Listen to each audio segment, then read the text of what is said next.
레위기 25장 23절에서 38절까지의 말씀입니다.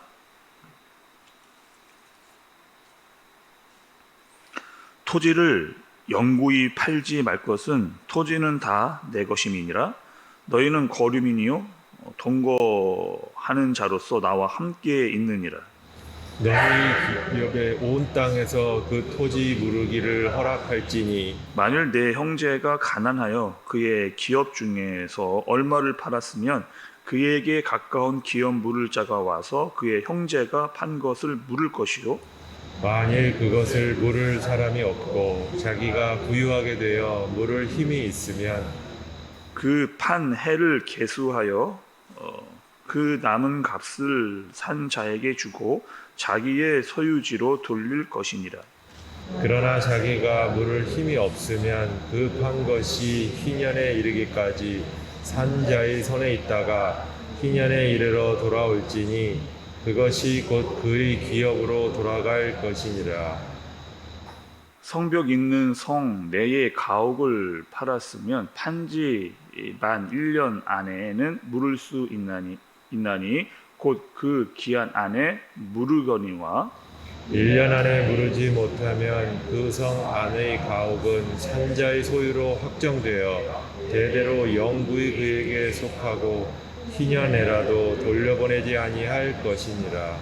그러나 성벽이 둘리지 아니한 촌락의 가옥은 나라의 전토와 같이 물러 주기도 할 것이요 신년에 돌려보내기도 할 것입니다.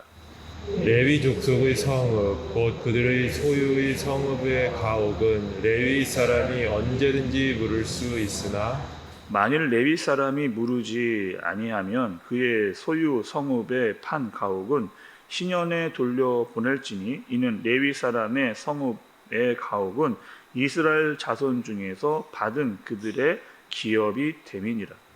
그러나 그들의 성읍 주위에 있는 들판은 그들의 영원한 소유지이니 팔지 못할지니라. 내 형제가 가난하게 되어 빈손으로 내 곁에 있거든 너는 그를 도와 거류민이나 동거인처럼 너와 함께 생활하게 되되 너는 그에게 이자를 받지 말고 내 하나님을 경외하여 내 형제로 너와 함께 생활하게 할 것인즉 너는 그에게 이자를 위하여 돈을 꾸어주지 말고 이익을 위하여 내 양식을 꾸어주지 말라. 나는 너희의 하나님이 되며 또 가나안 땅을 너희에게 주려고 애굽 땅에서 너희를 인도하여 낸 너희의 하나님 여호와이니라. 아멘. 여러분 우리가 어제 새벽 말씀에요. 안식일과 신년에 대한 말씀을 들었습니다. 그리고 이제 그 신년에 대한 개념이 있어야 오늘 이제 말씀의 내용을 이제 이해할 수가 있는 거죠. 오늘에 대한 말씀은요, 땅을 사고 파는 그 당시 하나님께서 주셨던 그 법에 대해서 이야기를 하고 계십니다. 먼저 그러면 23절의 말씀을 먼저 좀 보시죠. 다시 한번요. 토지를 영구히 팔지 말 것은 토지는 다 내 것임이라 너희는 거류민이요 동거하는 자로서 나와 함께 있느니라 이렇게 이야기를 하고 있습니다. 그러니까 오늘은 토지 매매에 대한 하나님께서 이야기를 하시는데 가장 중요한 그 모토가 있습니다. 그것은 무엇이냐면 토지를 영원히 팔지는 말라는 거예요. 왜 여러분 하나님께서 이 이야기를 하셨을까요? 토지를 영원히 팔지는 말라는 겁니다. 그 하나님께서 가나안 땅을 주시고 또 가나안 땅에 대해서 분배를 하나님께서 해주신 거죠. 이스라엘 백성들에게. 그러니까 다시 말하면 그 땅의 전체의 주인은 너희들이 아니고 나다, 하나님이다 라고 이야기를 하시는 겁니다. 그리고 그 땅 자체를 내가 너희에게 준 것은 너희에게 준 선물이다. 이렇게 지금 이야기를 하나님께서 하고 계시는 거예요. 그러니까 원래의 목적은 하나님께서 너희에게 준 땅 그대로 너희가 그 땅을 가지고 잘 살면 된다. 이렇게 하나님께서 이야기를 하신 거죠. 근데 문제가 생깁니다. 여러분 살다 보면 땅을 받았는데 여러 가지 우리가 살면서 문제가 생기게 되잖아요. 어떤 경제적인 문제라든지 그러니까 이 땅을 팔지 않으면 살 수 없는 그런 갑자기 뭐 돈이 필요하게 된 상황이라든지 이런 경우에 이렇게 땅을 매매해야 되는 상황을 어쩔 수 없이 이렇게 맞이하게 되는 겁니다. 그런데 하나님께서 땅을 사거나 팔더라도 반드시 신년이 되면 원주인에게 그 모든 땅을 돌려주어야 된다. 그러니까 일정 기간만 받아서 사용하는 것이지 이것이 영원히 땅의 주인이 되는 것은 아니다 라고 하는 것을 하나님께서 알려주시는 그런 내용입니다. 그러니까 자칫 돈이 너무나 필요하거나 위급한 상황에 대해서 땅을 팔았을 경우에 원주인이 다시 땅을 달라고 돈을 가지고 오면 다시 곧바로 이 땅을 돌려줘야 된다라고 그렇게 하나님께서 말씀을 해주시는 내용이에요. 제가 내용들이 조금 이렇게 뭐 그 당시에 부동산법이라고도 할 수 있겠죠. 쉽게 이야기하면. 그래서 제가 좀 정리를 좀 이렇게 해봤습니다. 그러니까 내용이 이렇습니다. 첫 번째는 뭐냐면 땅의 소유권을 매매할 수 없다는 거예요. 그러니까 영원히 소유할 수가 없다는 겁니다. 단지 임대만 매매할 수 있다. 잠시 빌려줄 수 있다는 거예요. 그리고 임대권을 매매하고 원주인이 그 값으로 다시 돌려받고자 하면 돌려줘야 된다는 겁니다. 그리고 여기서 이제 우리가 기업물을 자가 나오는데 이것은 무슨 뜻이냐? 가까운 친척이 이렇게 땅값을 대신 내주어서 그 땅을 되돌려받을 수도 있다라고 하는 것을 이렇게 하나님께서 얘기를 해주신 거죠. 그러니까 무엇보다 여러분 이렇게 자세하게 하나님께서 땅에 대한 개념을 주신 이유는 이런 겁니다. 내 거라는 거예요. 너희들 것이 아니라는 거예요. 하나님의 것이다. 단지 너희는 무엇이다? 청직이라는 겁니다. 그러니까 받은 것에 대해서 너희들이 잘 관리할 수 있는 권한만 너희에게 있다는 거죠. 그 당시에 있어서 여러분 이 고대 사회에 있어서 가장 중요한 그들의 생활에 할 수 있는 영역은 땅이었다 이렇게 이야기해요.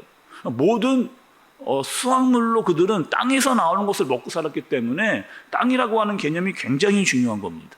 그리고 이 땅조차 주인은 나고 내가 너희에게 준 것이더니 너희들이 잘 관리하면서 이것을 가지고 먹고 살아라 라고 하나님께서 주시는 거죠.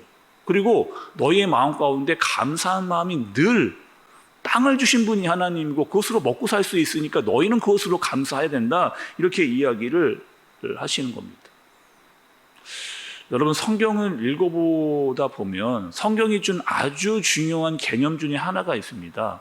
그것은 무엇이냐면 청직이에요. 나그네입니다. 그러니까 우리가 여러분 이 땅을 살아가는데 이 땅에서 영원히 살 수 있는 존재가 아니라는 거예요. 너희가 이 땅을 사는데 뭐 1000년, 10,000년 살 것처럼 너희가 다 누리고 그것을 가지고 있고 살지는 말아라. 이렇게 이야기를 하나님께서 하시는 겁니다. 단지 내가 너희들에게 준 것이고 또 너희 그것을 받은 너희들은 그것을 잘 관리하면서 또 언젠가는요 그것을 다 놓고 떠나갈 때가 있다는 거예요. 그러니까 청지기이고 나그네와 같은 마음을 가지고 살아라 라고 하나님께서 이스라엘 백성들에게 말씀을 그렇게 해주시는 겁니다. 또 한 가지 말씀을 여러분 볼게요. 35절의 말씀입니다. 35절의 말씀을 보면 내 형제가 가난하게 되어 빈손으로 내 곁에 있거든 너는 그를 도와 거류민이나 동고인처럼 너와 함께 생활하게 하되 이렇게 이야기를 하시는 거죠. 하나님께서 여러분 가나안 땅에 들어갔을 때 땅을 어떻게 분배해 주셨느냐면 제비를 뽑게 하셨습니다. 그러니까 뭐 여러분 여러 그 이스라엘의 지파 12지파가 있었잖아요. 그리고 지파 중에도 큰 지파가 있고 작은 지파가 있었어요. 근데 하나님께서 제비를 뽑아서 큰 지파에게는 많은 땅을 주셨습니다. 또 작은 지파에게는 작은 땅을 주셨어요. 그리고 가정도 마찬가지입니다. 인원수가 많은 집에는 좀 많은 땅을 주시고 또 인원수가 적은 집에는 적은 땅을 그렇게 주시게 된 거예요. 그러니까 하나님께서 다 고르게 땅을 너희들에게 베풀어 줬다는 거예요. 그런데 이상하게 이 시간이 지날수록 잘 사는 사람이 생기고요, 못 사는 사람이 생겨나는 겁니다. 아니, 똑같이 그 인원수에 맞도록 땅을 배분받았는데 누구는 잘 살아요. 근데 누구는 못 사는 사람이 생기는 겁니다. 누구는 부지런하게 살고 누구는 게으르게 사는 사람들이 나타나게 되는 거예요. 또 어떤 사람은 능력이 많고요. 또 어떤 사람은 능력이 없어요. 그러니까 이 비중이 자꾸 달라지게 되는 겁니다. 절약하는 사람이 있는가 하면 낭비하는 사람이 있고, 또 건강하게 사는 사람이 있는가 하면 병에 걸려서 제대로 일을 못하는 사람들이, 그러니까 여러 가지 문제와 상황들이 이제 발생하게 되는 겁니다. 근데 하나님께서는 뭐라고 이야기하시느냐? 여러 가지 이유가 있겠지만 중요한 아주 핵심적인 것은 잘 사는 자가 못 사는 자를 도우라는 거예요. 어려운 자가 생기면 너희들이 도와야 된다라고 하는 사실을 말씀을 하고 계시는 겁니다. 여러분, 그 기업 물을 자, 여러분 우리 이 기업 물을 자를 어디서 봤냐면 룻기 말씀을 들었을 때 이 기업 물을 자가 나왔거든요. 그러니까 나오미와 룻이 돌아왔을 때 그 땅을 대신해서, 그러니까 나오미가 팔았던 땅을 대신해서 땅을 사준 사람이 누구예요? 보아스인 겁니다. 그러니까 어려운 사람, 특히 친인척이 가난한 사람에 대해서 그냥 내버려 두지 말고 너가 상황이 되면 그 땅을 사서 그 사람이 생활할 수 있도록, 먹고 살 수 있도록 그 땅을 제공해 주어라, 이렇게 이야기를 하고 계시는 거죠. 오늘 이 땅에 대한 개념을 하나님께서 말씀을 하시면서 우리에게 알려주시는 게 있어요. 모든 것이 다 하나님의 것이라는 거예요.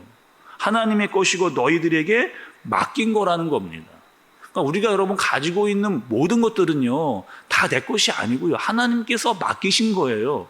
그러니 잘 관리를 하면서 살아야 된다, 이 이야기를 하시는 겁니다. 특별히 땅의 개념조차, 그들이 가장 중요하게 여겼던 땅조차 하나님께서 너희에게 맡기신 것이고 너희는 잘 관리를 해야 된다, 이런 이야기. 또 너희는 뭐라고요? 나그네라는 거예요. 평생 그거 너희 천년 만년 사는 것이 아니고 언젠가 다 내려놓고 영원한 기업에 들어갈 때가 있다는 겁니다. 그러니 뭐 하라는 거예요? 지금 너희에게 관리할 수 있도록 주신 것을 감사하면서 기뻐하면서 그것들을 잘 누리면서 살아가되 이것을 다 네 것이라고 생각하지는 말아라, 이렇게 이야기를 하는 거죠.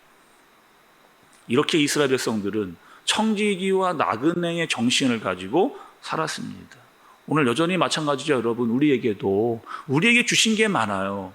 다 내 것이 아닙니다. 하나님께서 나에게 맡기신 것들이에요. 그러면 우리는 어떻게 해야 된다? 잘 관리를 해야 됩니다. 잘 관리를 해야 되고요, 그것이 천만년 만년 다 내 것이 다 움켜쥐고 살면 안 되는, 언젠가 다 놀 때가 있기 때문에 우리 또한 청지기의 정신으로 또 나그네의 정신으로 이 땅을 살아갈 수 있는, 또 무엇보다 하나님의 말씀을 듣고 그 말씀에 순종하며 살아갈 수 있는 저와 여러분들 되어지시기를 예수님의 이름으로 축복합니다. 기도하겠습니다. 하나님 아버지, 오늘 하루요, 우리에게 주신 것들에 대한 감사가 있게 하여 주옵소서. 무엇보다 나에게 있는 모든 것들이 다 하나님의 것이라고 하는 사실을 잊지 않고 하나님께서 우리에게 청지기로 세워주신 것을 잊지 않고 살아갈 수 있도록 인도하여 주옵소서. 그리고 맡기신 것을 잘 관리할 수 있도록 인도해 주시고 우리의 마음과 또 생각이 지체들과 공동체로 향하는 마음을 우리에게 더욱더 허락하여 주옵소서. 예수님의 이름으로 기도드리옵나이다. 아멘.